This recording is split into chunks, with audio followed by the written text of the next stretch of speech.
merci de nous rejoindre dans le Club Éco d'Objectif Aquitaine. Notre invité aujourd'hui est Xavier Viton, bonjour. Bonjour. Vous êtes le directeur de 3 théâtres à Bordeaux. Le théâtre Trianon, ça fait un peu moins de 6 mois, un peu plus de 6 mois je crois que vous avez pris Depuis septembre. Depuis septembre, vous avez pris sa direction. Vous avez également le théâtre Victoire dans votre giron, si je puis dire, ainsi que le Café-Théâtre des Beaux-Arts. Qui est notre premier bébé. Voilà. J'aimerais qu'on parle de ces théâtres en tant qu'entreprise, car on a peut-être un peu tendance à l'oublier, mais des théâtres, ce sont aussi des entreprises comme les autres, finalement. En fait, moi, je considère que je suis un commerçant, au même titre qu'un commerçant qui vendrait du loisir, du voyage, du plaisir. Moi, je vends du spectacle. En fait, très exactement, je loue des fauteuils. D'accord. Des fauteuils de spectacle, et je propose aux spectateurs à la fois du divertissement, mais pour le Café-Théâtre des Beaux-Arts aussi un tout petit peu de restauration. Comment vont ces 3 structures globalement ? C'est globalement bien, mais j'ai toujours du mal à le dire parce que dans nos métiers, c'est l'éphémère qui compte. D'ailleurs, c'est un métier éphémère puisqu'on crée une pièce, elle dure quelques semaines à l'affiche, puis pouf, elle s'arrête. Et dans nos métiers, c'est un peu pareil. On est très sujet aux fluctuations sociales. C'est un petit peu comme les agriculteurs qui, eux, seraient sujets à la météo. Nous, on est sujet à la météo sociale. Et en fait, on se rend compte que le spectateur vient plus aisément au spectacle dès lors que tout va à peu près bien socialement et qu'il n'y a pas de gros clashs ou de grosses mésaventures. Un exemple, l'affaire Cahuzac, l'affaire DSK, tout ça a été pour nous des baisses de fréquentation parce qu'on suit le feuilleton actuel. Et en même temps, comment vous dire, on est comme un commerce, on est sujet à des saisons, on est sujet à des pics hauts, des pics bas, et puis comme toute entreprise, ça fait pas comme ça fait comme ça. Vous savez, c'est une espèce de ressort, on essaye de le faire monter ce ressort, mais c'est quand même un ressort avec des hauts et des bas. D'accord. Est-ce que globalement la crise a quand même impacté les budgets loisirs ? Est-ce que vous l'avez ressenti par exemple en termes de fréquentation ? Oui, on le ressent. Pas du point de vue de nombre de fréquentations, puisqu'on garde à peu près le même nombre de fréquentations, mais on le ressent sur le ticket moyen. En fait, tout le monde, vous, moi, tout le monde est à la recherche du bon plan. Et par voie de conséquence, nous, on est obligé d'en produire des bons plans, d'en créer, parce que sinon, on a moins de spectateurs. S'il voit qu'il paie le vrai prix, le prix affiché, on va dire, il a moins envie que s'il voit qu'il y a une petite promo. Donc, en fait, c'est le ticket moyen qui a un peu baissé. Sans trahir de secret, on est presque obligé légèrement d'inventer des promos de saison, de printemps, de soleil, pour donner envie. C'est comme ça. Ça fait partie de la règle du jeu. Moi-même, en tant que consommateur, je regarde les bons plans. D'accord, je comprends. Globalement, on va parler du poids économique de ces 3 structures en termes de fréquentation, de chiffre d'affaires, d'emploi aussi, parce que c'est important. Comment peut-on quantifier tout ça ? C'est tout à fait quantifiable puisque c'est des chiffres qui sont édités, puisque c'est la loi. Cette année, nous avons la chance de dépasser le 1 million de chiffre d'affaires sur les 3 lieux. Donc c'est quand même un bon chiffre d'affaires pour des théâtres entièrement privés. Et en termes de nombre de spectateurs, on arrive à une fréquentation qui dépasse les 80% sur la saison. Sur toutes les représentations, on fluctue entre 82 et 84% de fréquentation, de remplissage. Ce qui est globalement bien, mais toujours cette peur de l'éphémère. Donc j'ai envie de vous dire, pour le moment, comme dirait le parachutiste, tout va bien. Mais après, il ne faut vraiment pas confondre le chiffre d'affaires avec les bénéfices, parce que dans nos entreprises, c'est très difficile de faire des bénéfices dans le sens où plus on joue, plus il y a de gens à payer. Donc, ça veut dire que comme tout le monde est payé, les comédiens ont besoin de manger, comme vous et moi, plus ils jouent, plus ils sont payés. Et puis, il y a besoin de gens à l'accueil, il y a besoin de gens au service. Et vous le savez aussi, les charges pèsent énormément sur les entreprises actuellement, et elles pèsent sur une entreprise comme la mienne. Les augmentations de charges nous ont énormément attaqués, et on est obligé de faire très très attention parce qu'on ne sait pas si demain le public va venir. D'accord. Ça fait combien de visiteurs au total sur l'année, par exemple ? Alors ça, c'est difficile à dire. Alors ça, pour le coup, j'aurais du mal à vous dire combien de spectateurs à l'année. J'ai peur de vous dire des bêtises. Un taux de remplissage qui tourne autour de 80. À savoir que le Café-Théâtre, donc, il fait 100 places, le Victoire 150 et le Trianon, grosso modo, 250. Et on est à 80% de remplissage, donc on pourrait faire ces petits calculs. Combien d'emplois au total ? Au total, au bout de l'année, j'ai fait 1000 bulletins de salaire. J'ai dépassé les 1000 bulletins de salaire en un an. Là, pareil, c'est des emplois qui montent et qui descendent en fonction des mois, des saisons et des pièces, puisque dans des pièces, il y a un nombre de comédiens. Donc, c'est difficile à dire, j'ai tant d'employés par mois. Donc, c'est comme ça que je calcule. Moi, je vois le nombre de bulletins de salaire que j'ai fait à l'année. Et cette année, j'ai dépassé les 1000. Un point important, c'est totalement sans subvention. Oui, c'est un peu la spécificité des théâtres privés. Nous ne sommes pas nombreux en province à être entièrement privé. À Bordeaux, nous sommes très peu. On n'a aucun argent qui nous est donné de l'État. Le seul argent qui rentre dans nos caisses sont l'argent que veut bien donner le spectateur à louer un fauteuil en venant dans nos théâtres. J'imagine que ça donne plus de liberté de programmation, mais c'est aussi plus de risques. Voilà. En fait, ça donne une liberté totale sur les stratégies artistiques de l'entreprise et les stratégies commerciales, qui doivent grosso modo être très imbriquées l'une dans l'autre.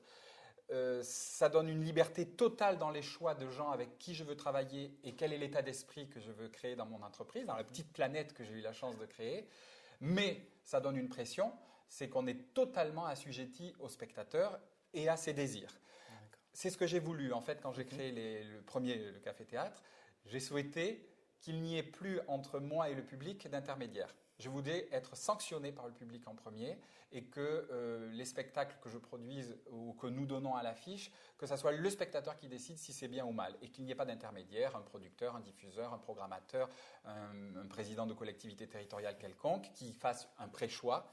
Au moins là, c'est le public qui décide si c'est bon ou si c'est mauvais et s'il a envie de venir ou pas. D'accord. C'est toujours du flux tendu. On a l'impression qu'en tout cas, vous pilotez toujours au plus près finalement et que vous avez très peu de visibilité. C'est rigolo que vous utilisiez le mot piloter parce que j'ai l'habitude d'appeler mes théâtres mes bateaux. D'accord. Et j'ai vraiment l'impression d'être un capitaine de bateau. Et à l'image d'un capitaine de bateau, le bateau ne peut pas avancer s'il en est seul. C'est-à-dire c'est l'œuvre de tout un équipage et chacun à son poste est extrêmement important. C'est-à-dire s'il y en a un qui n'est plus à ce poste-là, le bateau dérive. Et donc c'est exactement ça. On pilote sur une mer agitée en essayant d'éviter les endroits les plus tumultueux, en passant par des endroits que l'on sait être plus calmes, avec des eaux calmes, mais on est sujet aux tempêtes, on est sujet aux typhons, on est sujet aux raz-de-marée, et on est sujet au contraire à des mers magnifiques, à des endroits où on ne s'attendait pas à les trouver. C'est exactement ça, c'est vraiment le mot qu'il faut utiliser, on pilote à flux tendu. D'accord. Comment faut-il vous définir? Chef d'entreprise, artisan, programmateur, artiste? Vous cumulez visiblement plusieurs casquettes. Est-ce qu'il y en a une qui prime par rapport aux autres? Je ne sais pas s'il y en a une qui prime. Je parlais tout à l'heure avec deux collaborateurs, on était en train de philosopher parce que j'adore ça.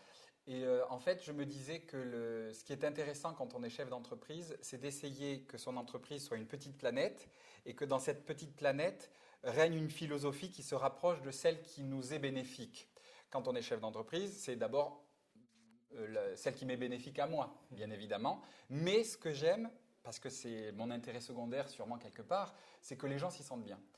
Et d'abord mes collaborateurs, ensuite et surtout les comédiens qui y travaillent, parce que c'est quand même eux les rois du pétrole, hein. C'est eux qui fabriquent la matière, c'est les comédiens. Et donc c'est un peu une entreprise un peu particulière. Mais je suis sûr que tous les chefs d'entreprise vous disent ça. Mais c'est une entreprise particulière parce que c'est vrai qu'à même grosseur d'entreprise, on n'entendra jamais parler d'un marchand de chaussures qui fait le même chiffre d'affaires que moi, alors que nous, on en entend parler parce qu'on a un côté public, ouvert, et aussi parce qu'on peut-être on donne du plaisir, on divertit, on fait rêver, on fait évader. Peut-être c'est important en ce moment. D'accord. Pour l'instant, vous avez donc 3 théâtres dans votre giron. Est-ce que vous voulez élargir un petit peu encore la planète? En fait, la question ne s'est pas posée comme ça. Et d'ailleurs, ce n'est pas parce que je voulais élargir que j'ai eu l'opportunité d'avoir plusieurs lieux. C'est les opportunités, c'est le plaisir de faire du spectacle. C'est un espèce de plaisir comme ça qui est viscéral, d'avoir envie de faire rêver, de transformer le plan en or. C'est-à-dire partir de rien, d'une scène vide, et de faire du spectacle et de regarder derrière le rideau. Est-ce que ça leur plaît? Est-ce que ça leur plaît? On est tout le temps comme ça, à fond derrière ça. Les comédiens, comme nous, comme le chef d'entreprise, on a le sabre au clair pour que le public ressorte. La banane est content et nous applaudisse, se lève. On a envie de ça. On ne le gagne pas toujours, évidemment, et puis on ne peut pas plaire à tout le monde. Mais c'est difficile de répondre à votre question. J'ai envie de vous dire, je ne peux pas y répondre, en fait. D'accord, je comprends. Alors, on va parler d'une autre initiative qui s'appelle Au Billet Sud-Ouest. Est-ce que vous pouvez nous en parler un petit peu, puisque c'est quelque chose qui vous tient à cœur, je sais, et dans lequel vous êtes engagé? Dans le cadre d'un théâtre, il y a plusieurs outils. Il y a le premier outil, c'est l'artistique. C'est-à-dire qu'il faut avoir des bons artisans sur scène, c'est-à-dire des comédiens, des bons artisans qui fabriquent les pièces, les auteurs, et des bons artisans qui les mettent en scène. Ça, c'est la première chose, c'est de faire du bon artisanat le mieux soigné possible. Mais ça, encore une fois, tous les directeurs de théâtre vous diront qu'ils font du bon artisanat, et c'est normal, et c'est ce qu'ils croient faire, et c'est ce que moi aussi je crois faire. Ensuite, il faut des outils pour promouvoir. Savoir-faire, et ensuite faire savoir. connue par tous les chefs d'entreprise. Et faire savoir, ça passe par la communication, sauf qu'elle coûte très cher aujourd'hui et qu'il ne faut pas vouloir être plus ambitieux que ce que l'on a. En gros, quand on a 100 places dans une salle, on ne peut pas vendre de la pub pour une salle qui en a 1000.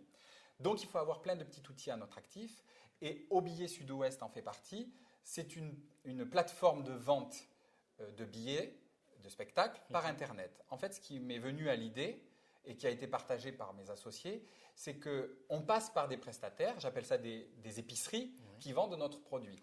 Notre produit, c'est le spectacle, et les épiceries sont, je ne sais pas moi, Fnac, Virgin, Ticketnet, Leclerc, tous les groupes qui vendent du spectacle. Et puis je me suis dit, mais pourquoi on n'aurait pas la nôtre, nous, petite épicerie Internet ?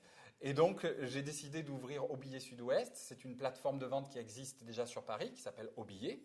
Et j'ai franchisé Au Billet pour en faire spécifiquement sur Sud-Ouest, parce que je me suis rendu compte que nous, petites salles de province, on avait du mal à avoir une visibilité par rapport aux gros spectacles, mastodontes et bulldozers, qui arrivent parce qu'ils ont des grosses têtes d'affiche, parce qu'il y a des gros moyens derrière, parce qu'il y a des gros moyens de distribution, de diffusion, de production.